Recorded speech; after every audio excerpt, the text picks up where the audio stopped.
Okay, we are now recording, so it's all yours, Jake. All right, thanks a lot, Andy, and thanks everybody that's signed on. And hopefully we can give you a little bit of a view about what's going on here at Desert Rats in the 2011 test. Um, and I have to apologize if we end up getting stopped abruptly or anything. We're kind of in a bad weather pattern at the moment, and most of the base camp is actually cleared out. So we're doing some maintenance tasks on the habitat that I'm inside right now, which I'll tell you about in a minute. But looks like we're good to go right now. It doesn't look too stormy out there, but I just wanted to let you know that conditions are potentially troublesome.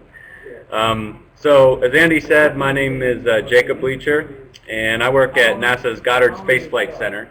And I'm a geologist. I study lava flows and the development of volcanoes on the Earth, but also the Moon, Mars, on asteroids, basically anywhere that lava has flowed in the solar system. And just so you are aware, lava has flowed pretty much everywhere that we see a solid rocky surface. So it's an interesting job both for doing field work here on the Earth, but because I do field work on the Earth, I have been involved in things like this Desert Rats field test. So Desert Rats is, and Andy, do we have those slides, or are they up, or? Here we go. All right, so I put together a few slides from our test this year. In the opening slide here, you can see this is our team as of the first day of the field test. And Desert Rat stands for Desert Research and Technology Studies. And basically what this team does, this is the 14th year of the test, and it has grown significantly from the beginning. And what the team does is we basically get together and we run analog tests simulating scientific exploration of solar system bodies like the Moon or asteroids or Mars. And we use the hardware assets that have been built together at various NASA centers. And on this picture here, the main components that you can see are basically in the center, which is the deep space habitat, which we call the DISH, DSH. And then you can see the two rovers, the space exploration vehicles, off to either side of the DISH. And so these are kind of the big parts of our integrated field test. You can also see in front of us a suit, as well as the Centaur robot, which is also being tested out here as a standalone test. So that's a vehicle that might be asked to do maintenance tasks or moving material outside and around the habitat. But the crew would essentially live in either the rovers or the deep space habitat when they're deployed to another planet or an asteroid. So we test these different assets, and the reason that I'm involved in the test is because we basically conduct scientific traverses. So we have a science team that's built of members from both NASA centers, but also the academic center as well as the commercial sector. So we bring together scientists who have an interest in planetary exploration, and that group designs scientific exploration plans. For us here at this test, this is in the northern Arizona desert north of Flagstaff, near in a place called the Black Point Lava Flow. So as a crew member, what I do is I basically go out and run through the plan that a science team develops. And so I am stationed either in the deep space habitat or in the rover. I go out on a traverse, and I can go extravehicular activity, or EVA, outside of the rover and execute that science plan. So here, this picture that you see here is the team of engineers and scientists who are in the field. But we also have a team that's located in Houston this year, a mission control team as well as a science backroom team. And we also have colleagues over in Europe who have been supporting this test, working to support one of the rovers when we have both rovers working. So as you can see, it's a really large test, an integrated test including academia, NASA, the commercial groups, as well as international partners. So it's a really exciting thing, and I'm proud to be a part of this group, and it's a great group to work with. And if you could go to the next slide. Okay. Yeah, and actually, Jake, you can advance them. Just click the arrows down in the lower left-hand corner. Okay, I see it. And can you see my mouse when I move it around? Can I point with that, or is that just visible on my screen? That's just on your screen. There is a pointer in the upper right. Right up, it's an arrow kind of pointing down to the right. Got it. Okay. Now you can see it? Okay, so The green arrow right now is pointing to the dish, so this is basically our living habitat, and then here's one of the rovers, the space exploration vehicles, and here's one of the rovers. Okay, so what I'll do is I'll just show a few slides with some pictures from both last year's test and this year's test, and then behind me here you can basically see the deep space habitat. So I'm on the first floor of the habitat, and I'll give you a little tour of that as well, and then we can answer questions. So the central piece this year is this deep space habitat, because this is where we basically the astronauts or the crew would live, and if we were going to a place like the moon or Mars, we would deploy something like this on the surface of the planet. If we're going to a low gravity center like an asteroid, what we would do is probably put this habitat in orbit at a significant distance from the asteroid, and then the rovers would actually carry the crew to the surface of the asteroid. So we're not really sure if we would actually be able to land on an asteroid. We're still learning a lot about asteroids, and right now we have a mission called Dawn that is exploring an asteroid named Vesta, and so we're trying to learn a little more about what asteroids are like. So this year, some of the things we're testing are focused towards low gravity places that might be like asteroids. So instead of envisioning this dish sitting on the ground, this would be in orbit at some distance away from the asteroid. And what we have here, we call this habitat the Habitat Demonstration Unit, but it's in what we call the Deep Space Habitat Configuration. So what that means is we would basically be living in this habitat. The central part of this habitat down here is what was involved in the test last year. And the University of Wisconsin actually built this upper loft for us this year in a competition that NASA hosted.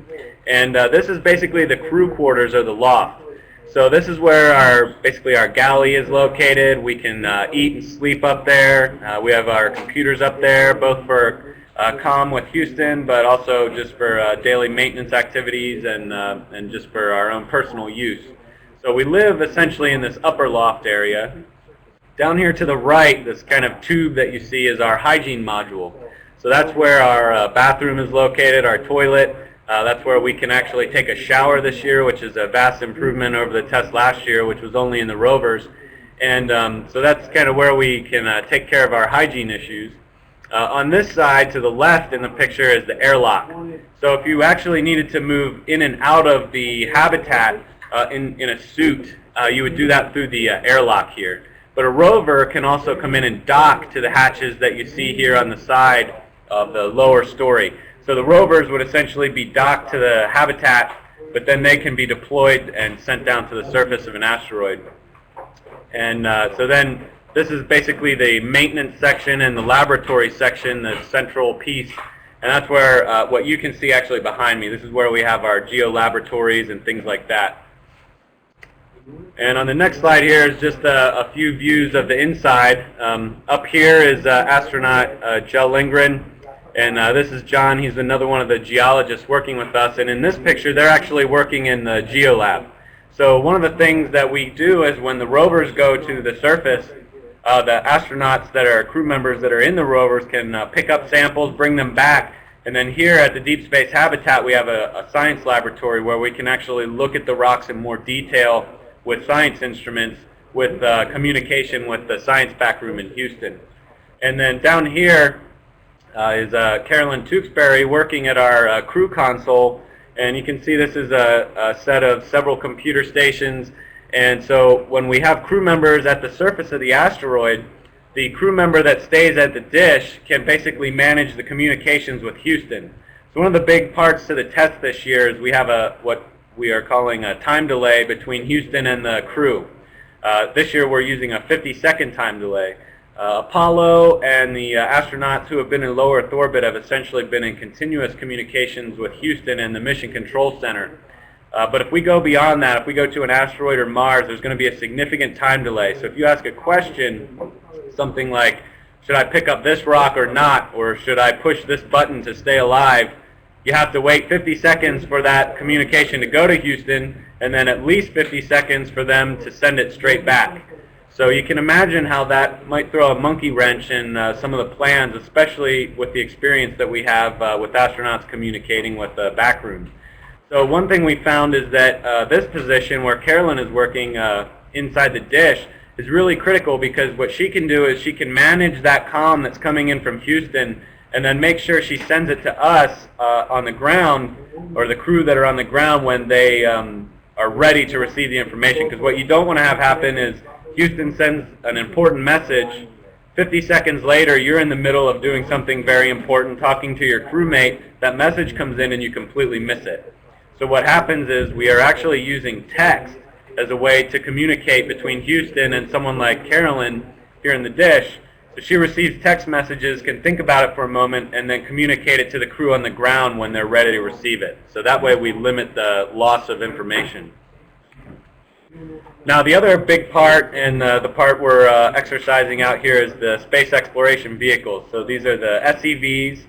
They've gone by other names in the past: Lunar Exploration Rover, Small Pressurized Rover. So these rovers have had some hardware added to them, but the name seems to change pretty frequently. But space exploration vehicle, I think, represents what these things are really going to be doing in the future, in that they'll explore space. They're not intended for a single target.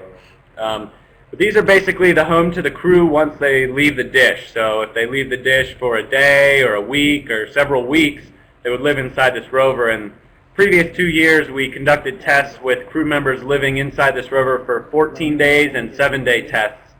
So we know we can live in there for at least 14 days without too much trouble. And what these vehicles do is they increase our mobility. So if you're, like in these pictures, if you're on the ground at the moon or on Mars, you can drive around and get across fairly rugged terrain. In this upper picture here, you can see the independent suspension. So the deck of the rover stays relatively level, even though it's on a pretty good slope at this point. So the vehicle is designed to enable the crew to be fairly comfortable while driving across rugged terrain. Now, of course, if we were exploring a low-gravity site like an asteroid, it wouldn't really have wheels. It would be more like actually a space flight vehicle, and would basically try to maintain an orbit around the surface while crew members went EVA. So there's several different configurations for how to use this vehicle to explore a site depending on the site's characteristics. And the real important thing here is that this vehicle gets the crew to the interesting places. Places you might not get to if you were just walking. So the picture at the top here shows astronaut Megan MacArthur. This is John again, and this is one of our field support guys, Sean, helping us maneuver through the vehicle. So this is looking at the back of the vehicle, and you can see John here is locked into what we call the suit port, and Megan has already detached or egressed from the vehicle. So when you're inside the vehicle, these doorways at the back are what we call the suit ports, and essentially they open into the vehicle, and you basically slide into the suit from inside the vehicle, and then you close your hatch, you pressurize your suit, and then you basically detach like Megan has done here, and you egress the vehicle or leave the vehicle, and then you're free to go about your activities, like the picture down here at the bottom. So you can head out with your crewmates. This is a picture of me and astronaut Scott Tingle here, who goes by the call name Maker. So you might have seen that on the Facebook page a little bit. His name is, we call him Maker. And here he and I have left the vehicle. We're off working on our own, exploring the geology, and then ultimately, after you've collected your samples, you return back to the vehicle and then ingress back in through the suit ports, and you're back in your short sleeve environment, which is an easy place to work in. And this is just a couple views of the inside of the rover. You can do a tremendous amount of science actually from inside the rover, even when you aren't on extravehicular activity. So this is a picture of my crewmate Bob Benkin, who's an astronaut, and me in the cockpit of the rover. So you can see we have a pretty good field of view of what's in front of the rover. And even if just one of us goes out, the other one can stay inside the rover here and collect science information, take images with instruments that are mounted on the rover, and collect scientific notes. So it's really it's a good place to work and conduct geology, especially on difficult places to get to. And then, of course, the big stuff is once you get outside. So once you're on EVA, you can get out there and really get your boots dirty and get on the ground. So this is a picture of Jose Hurtado, who's a professor at UTEP. He's collecting a sample and he's interacting with this small box on his arm, which is the Extravehicular Information System, EVAIS. So he's basically documenting this rock he has in his hand with the cameras mounted on his suit. and that information goes back to the science backroom, and so he's collecting that sample. And then down at the bottom here are 2 pictures of myself as well as Carolyn Tewksbury out collecting samples with our hammers, and we have sample bags, and we have a shovel and some tongs that we can use to collect these samples. So it's really a good system between the dish, the space exploration vehicle, and then being able to go out on extravehicular activity in your suit. Now, another thing we're testing this year, in the past what we've done is we basically just get out of the rover and walk around, much like the astronauts did in Apollo on the moon. On a low Earth or a low gravity site like an asteroid, it's probably not going to work that way. We're not exactly sure if we can land the vehicle, and we might not be able to land the vehicle, but even if not, we're not sure how the astronauts would interact with the surface. So we're testing 2 things this year. One is called what we call a super safer, which is essentially would be a backpack that has some propulsion capabilities, and you wouldn't really land on the surface except to collect a rock, and you would kind of float around and use your backpack. So that's kind of mimicked in this analog test in a not very perfect way, but we keep track of how many times we stop and start, and we look basically the way we did in the previous pictures. We just kind of walk around and we simulate the propellant we would need to use to stop. But the other thing we're doing this year is called using an astronaut positioning system, which is very similar to the arm on the space shuttle. So here on the top you can see astronaut Megan MacArthur is attached to our mock-up of an APS.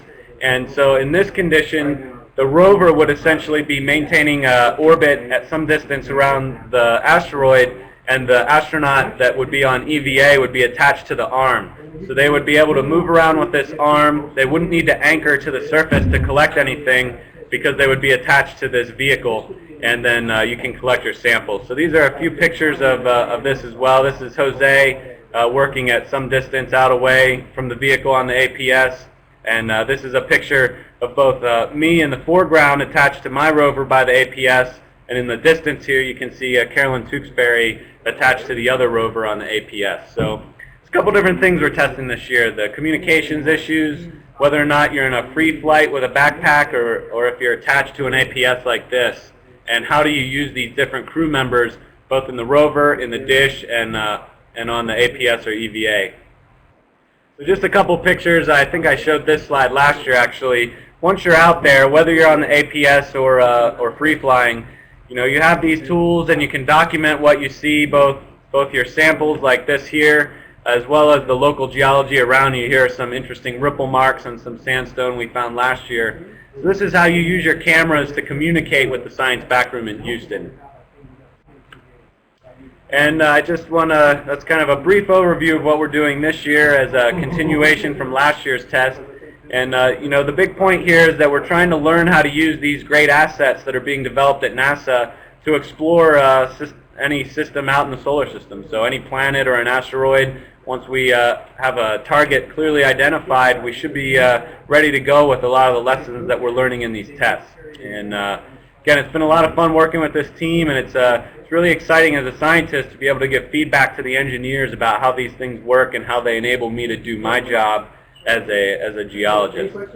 So I think if we, I'll just go ahead and show you the inside of the dish really quickly here, and then we can take the rest of the time to answer some questions. So I'll just stand up here with the camera, and I'll try not to move too quickly to reduce any potential motion sickness. Actually, I'm going to hand the camera off here briefly, and we can look around. So off here, this is the GeoLab. So if you look at our area, this is actually a glove box. And up here closer, you can see a little bit, we have some instruments that we can bring rocks in from outside that we've collected, and then we can look at them on the inside. We have an XRF here, X-ray fluorescence device, some microscopic imaging cameras. And so we're testing some new instruments in here. So this would be a pressurized glove box. Samples would come in from outside. We work with them through the gloves. And with these computer consoles that you see up here, we're actually in communication with the back room the whole time. So they have a bunch of cameras that they can see what we're doing, and they can advise us on how they want us to collect data differently. So this is a real benefit to having the dish compared to just a rover by itself, which we've tested in the past. So then on around this corner, let's pull this plug here. Okay, there we go. So around this corner here, you can see a bank of other computers, consoles. This is where we interact with the crew who might be on EVA. So I showed you the picture of Carolyn Tewksbury. She was sitting here interacting with the crew. So we get to see the camera views just like Houston does that the crewmates have on their backpacks, and so we can see the samples they're picking up. And this is where we manage that communications traffic with Houston. So that way the crew out on the ground don't ever really have to worry about that. So if we back up and spin around here briefly, this is where I was just sitting. It's a little dirty right now, but this is our medical ops workstation.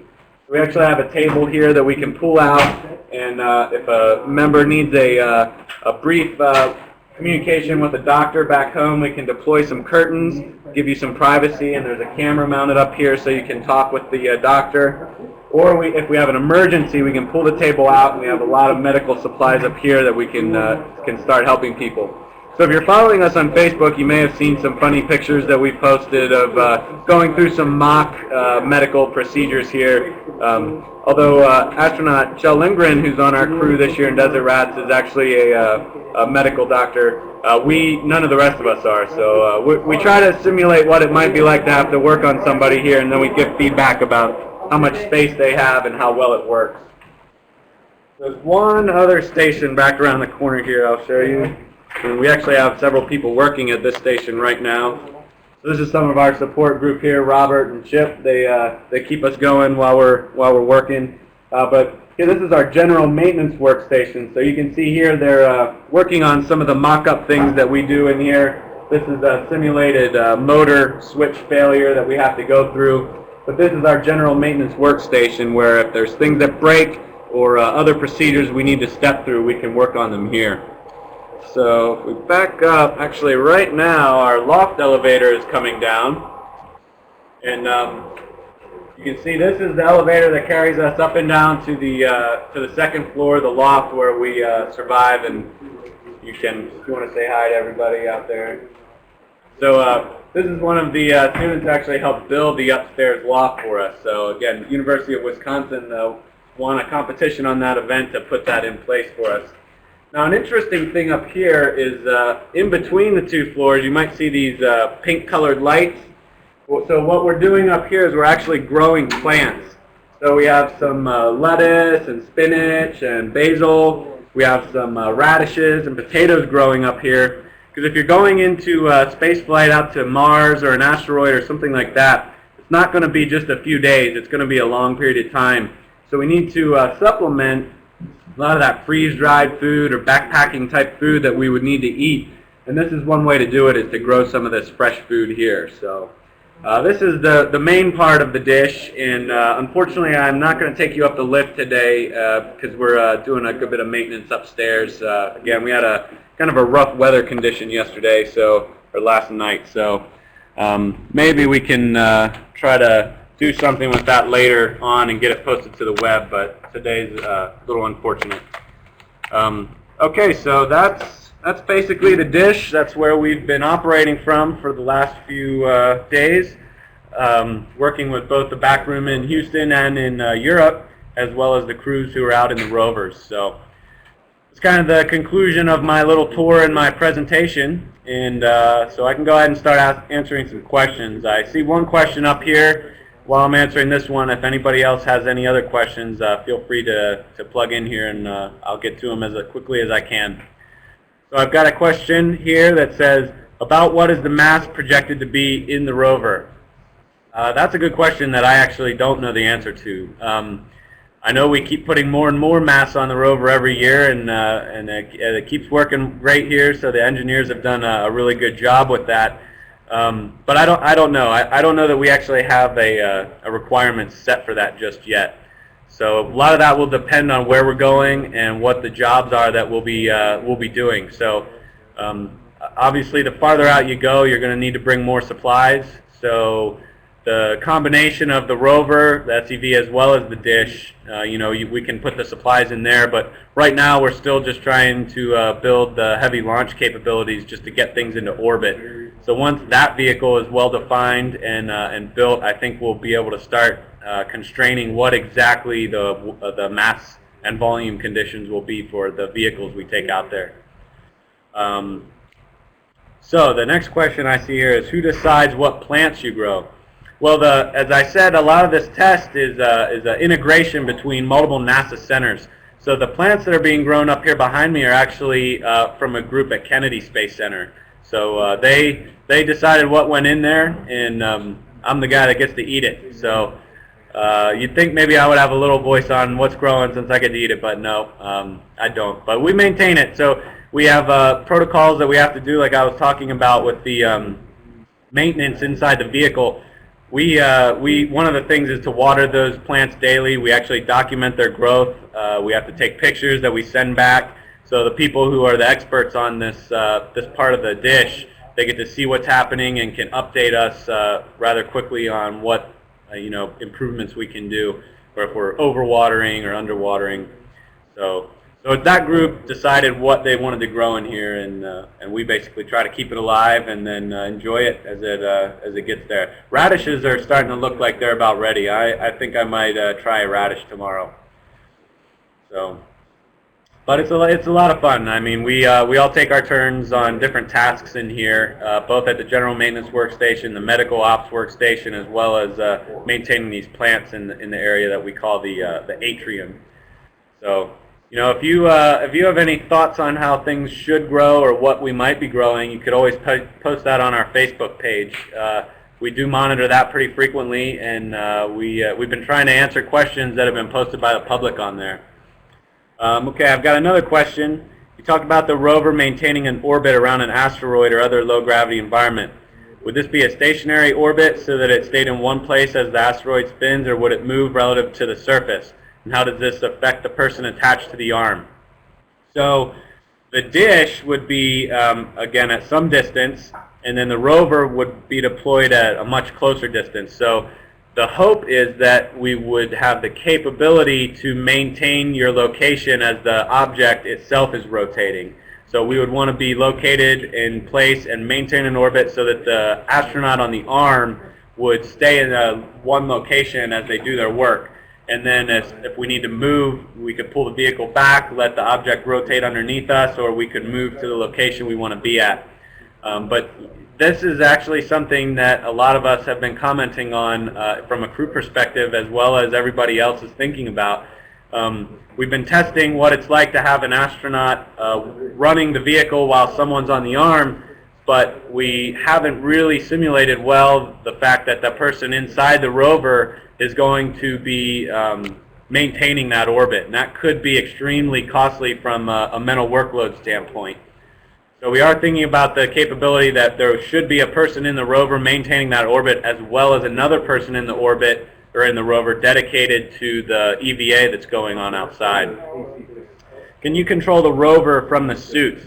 That's a great question, and in fact we can. So in the suit ports, if you remember that picture where I showed Megan and John in the suit ports on the aft deck, there's a control joystick back there, and you can actually drive the vehicle from the aft deck when you're in the suit port.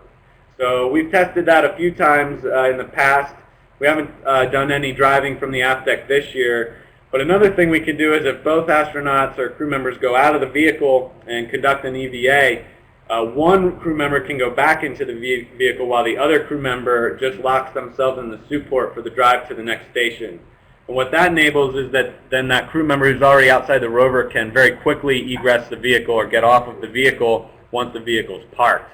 So that is a good question, and it's a great capability, and it's one that we currently have in the vehicle, and I think would be important for us to maintain as the vehicle evolves. How would the dish be packed for launch? So that's a good question too. Some of the configurations here with a lot of pieces might not all be packed together in one launch. And again, a lot of this depends on the capability of the launch vehicle that we end up working with.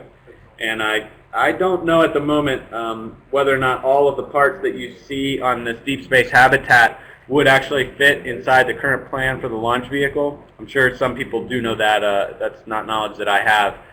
But especially if you're going to a planet or a moon like our moon, or you're going to Mars, you might take these pieces up through several different missions and deploy them together. What you didn't see this year but was involved in last year's test is a vehicle called the Athlete, which is out of JPL. So a lot of the parts, like you saw the hygiene module and the different parts to the habitat, can actually be picked up by this Athlete vehicle and moved around. So if you have 3 or 4 missions that deliver material to the surface, you can start to build this habitat up. And as you saw, there are hatches on all 4 sides of each of the main part of the habitat. You can attach these pieces together indefinitely and start to build a substantial outpost if that's the direction that we choose to go in.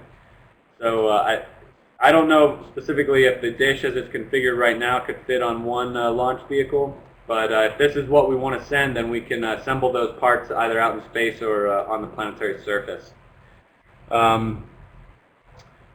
What is your power source? So the power, that's another really good question. The power source for the simulation or this analog test is electrical.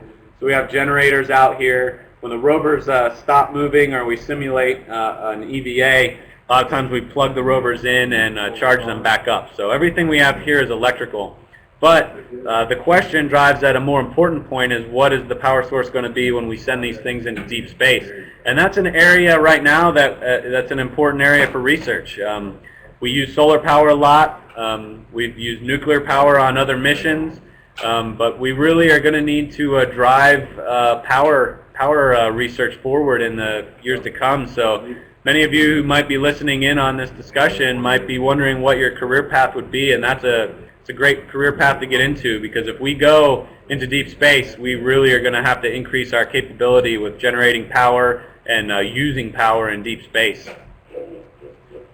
So we'll stay tuned, and maybe you can help us answer that question.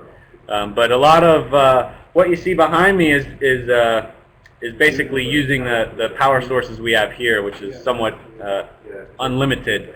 So another part of the puzzle is being able to really conserve your power as you conduct the research and the exploration. So, you know, which lights are you going to have on? How many lights do you need? Which instruments are pulling the most power? You might be in situations where not everything can be running at the same time, so you have to plan your daily schedule around what needs to be running at what time. So in the morning when we wake up, we want that hot water heater to run so we can rehydrate our freeze-dried food.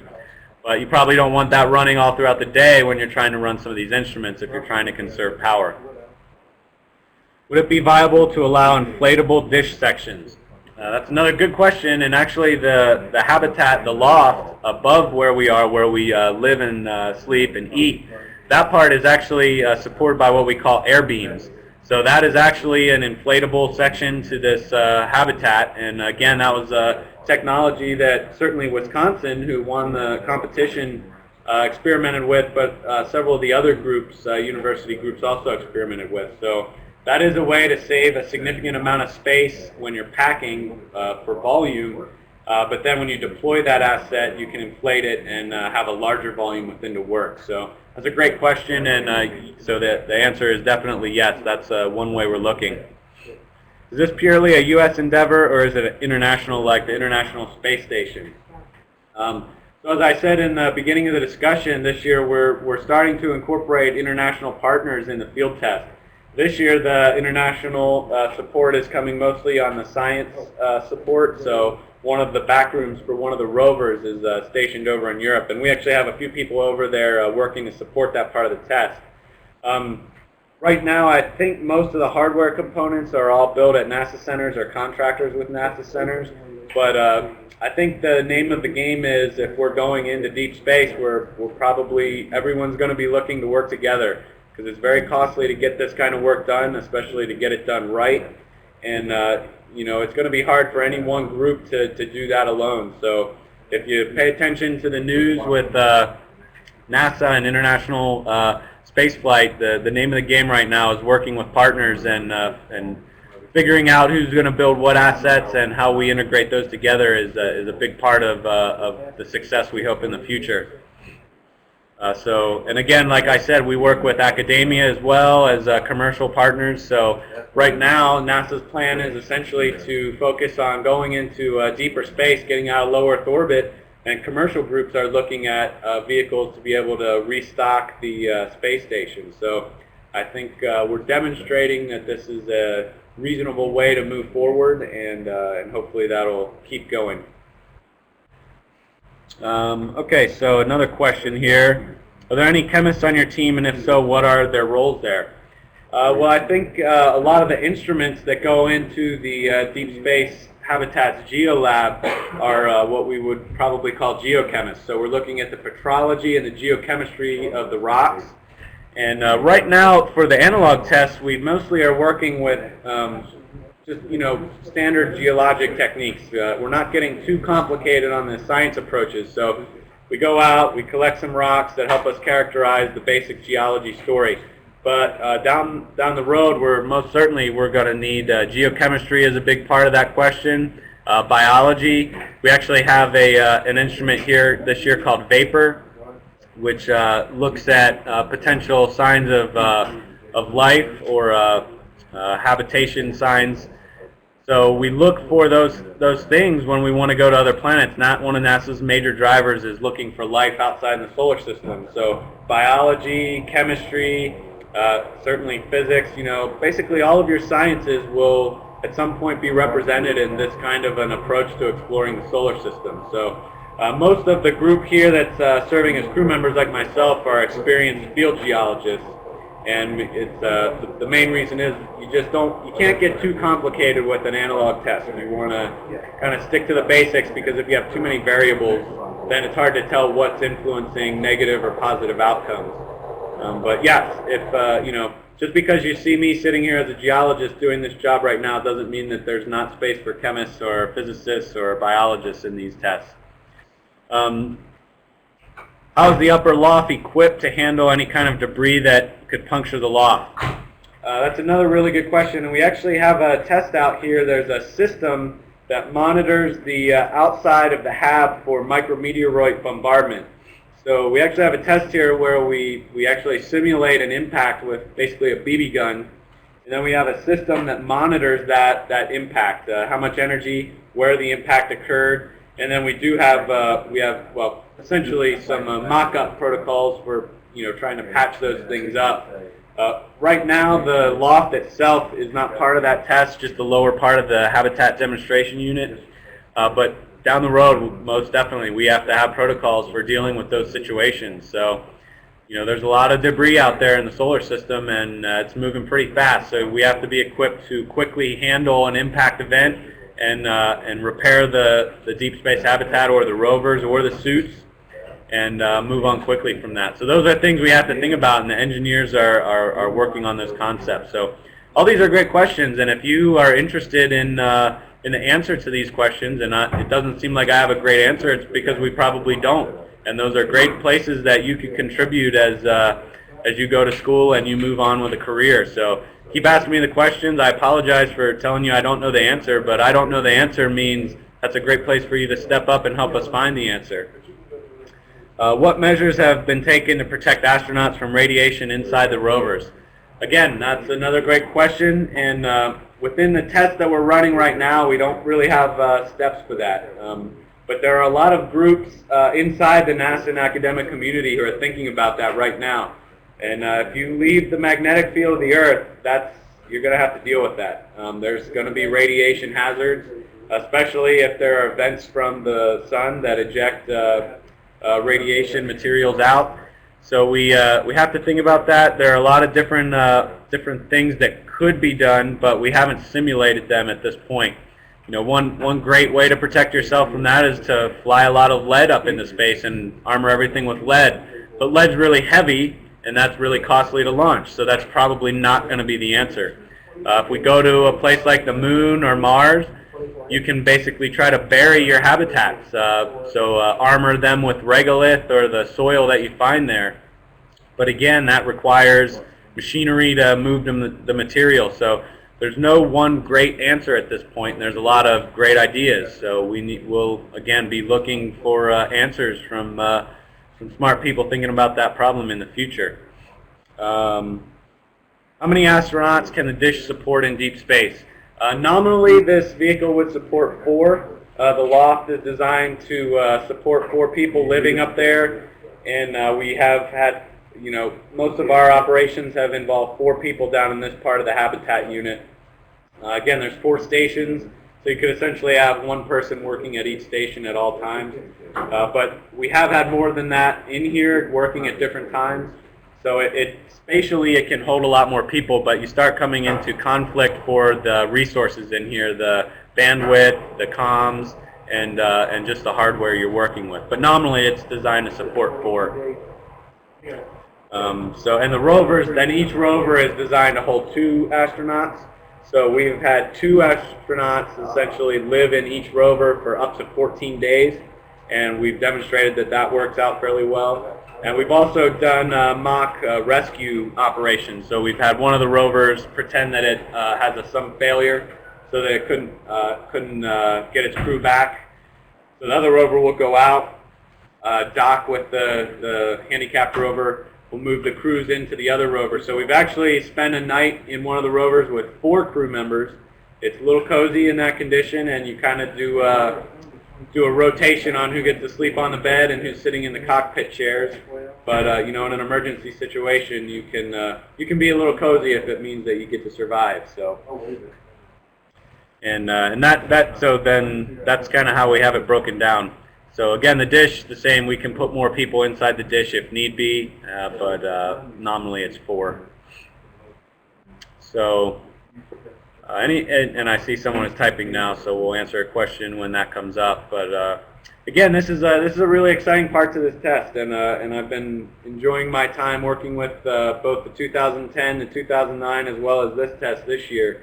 And it's great. You get to work with a lot of different people, and a lot of the questions that people are answering are probably better directed to some of the engineers that I work with.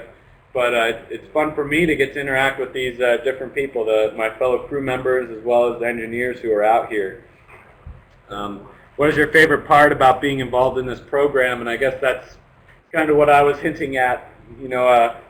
My favorite part about my job is being able to do the field geology that I work with. I study volcanoes, so I work in Arizona, New Mexico, California, Idaho, and of course Hawaii, because that's where you go if you want to study active lava. So I like being outdoors. I like doing that kind of work. And then being able to come into this kind of a test where those experiences that I have are important to providing feedback for the engineers is really fun. And again, it's just really great to work with the different teams and the different groups, and especially being involved with this several years in a row, because you see that your comments are leading to improvements in the system, and you get to see the new groups that come each year. So new ideas come in, and we get to test them. And even when I'm not working inside the rover here, like yesterday, I worked with a group from Glenn Research Center, who are the group that built that EVAIS system that goes on your arm. They were working with us on a couple different technologies for navigation and some heads-up display options that might show up in your headgear. So it's fun to work with those groups, off standing alone in different parts of the test, and that's the exciting part for me. And next question: are there any programs, internships that high school students can participate in Desert Rats? I know that we have a large group of undergraduate interns here, and we can try to get you some feedback on that. I don't know if there's actually any high school interns, and I'll see if I can get you an answer on that. But we do have a lot of interns working here. Most of them are undergrad groups, and do we have? There are a few high school ones that are involved. Okay, we do have a few high school interns involved, and are they just directly with Johnson through the Desert Rats, or? Yeah, they won robotics competition to kind of. Okay. Okay. So we have a couple robotics competitions actually that go on throughout the year, and some of the winners of those groups have been able to join the team both from the high school level as well as the undergraduate level. And then I think each of the different NASA centers that brings groups here can also incorporate interns as they need to from whatever components they bring to the test. So I would definitely get on board with on the NASA web pages and just look for internship opportunities. They're around, and each center again has different participation levels in this integrated test. So maybe we'll try to post something about that on the Desert Rats Facebook later today or tomorrow, and try to get some of that information out to you. How did you get from being a freshman in college to a part of Desert Rats, and what are the steps, if any, one would take if they're interested in doing something like this? The first thing I would say is that when I was an undergrad in college, freshman year, I never even envisioned doing something like this. So a lot of people that you'll talk to will say, you know, this is exactly what I've always wanted to do with my life, and there are a lot of people that are like that here, but I'm not one of those people. I just, like I told you earlier, I've always been interested in being outdoors, and I always had an interest in space. When I went to college, I thought I was going to be an astronomer. I took a few astronomy classes, and I was not exactly thrilled with the way they were going, and so took a step back. I took a geology course, an introductory geology course that had me outside a lot, and I thought I liked that. And by the end of that class, I had a lab that looked at how we count impact craters on the moon, and I kind of had a light bulb go off that showed me that you could combine both an interest in being outside as well as an interest in space. And so that's what I did. I started pursuing a geology degree. And then when I got to graduate school, I basically combined the planetary exploration with the geology. And again, even at that point, I didn't really envision doing something like this. I ended up getting a postdoctoral position at Goddard Space Flight Center, just conducting my basic research looking at volcanoes on Mars. And right about that time was when NASA was really interested in going back to the moon. And they were talking a lot about doing geology fieldwork on the moon, and I said, you know, I do fieldwork on the Earth, so I think this is something I could give some good advice about, and it just kind of fell into place. And then after I got hired at NASA, I ended up supporting these field tests because of my background. So, you know, the real key, from my perspective, again, some people have followed a very direct path, and they've always had this kind of goal in mind. For me, it was always just a matter of taking advantage of the opportunities that were in front of me. I always just didn't always see where I was going or what direction I was heading, but I trusted that it would lead somewhere exciting as long as I gave it my best effort. And I've always had a chance to work with interesting people and ask them for advice, and that's the path that led me here. So I'm sorry if that isn't a very clear explanation, but like I said, just, you know, try hard, work hard, and do what you like, because one of my favorite sayings, especially when I'm doing stuff like this, is if you do what you like, you'll never work a day in your life. And, you know, looking around behind me here, how can you really call this work? I'm happy and privileged to be able to do this kind of stuff. How do you simulate the emergency situations? Well, we just have a list of protocols here, you know, so we'll simulate a broken arm. So one of our crew members will basically say, okay, I have a broken arm. They'll come over to the medical workstation. We'll deploy all the tables and everything here, and we'll just go through the steps of splinting their arm, getting them under control. And the main thing we're trying to understand is are things in the right locations? Is the station set up such that we could deal with an emergency? So you learn really quickly if things are in difficult places to access them, or if they're stowed in bad spots. So that's about the level of our simulation of medical emergencies. So it's not all that complicated, but it does give you a quick crash course as to whether your station is set up. So, and you can see where your station has conflicts with other stations, which is what guys like Chip and Robert behind me here are very interested in getting feedback from us. So that's kind of the depth of our emergency simulations that we get into. So again, I see a few more questions coming up here, and I can probably go for about another 5 minutes, and then I'll need to sign off. But while I'm waiting for those questions to come up, thanks a lot for everybody that signed on today. Again, we had some severe weather conditions last night, and it was a little exciting living in the dish here through those conditions. And as a result of that, our science operations were actually put on hold today. So it's getting a little lonely here in the dish by myself, so I was glad to have you all sign in and chat with me here. You mentioned a competition for building the loft. Are there any more competitions to help your research? Do you know that answer there? There are competitions at NASA. We put out press releases and information about them. They'll just go to the NASA.gov webpage and check that.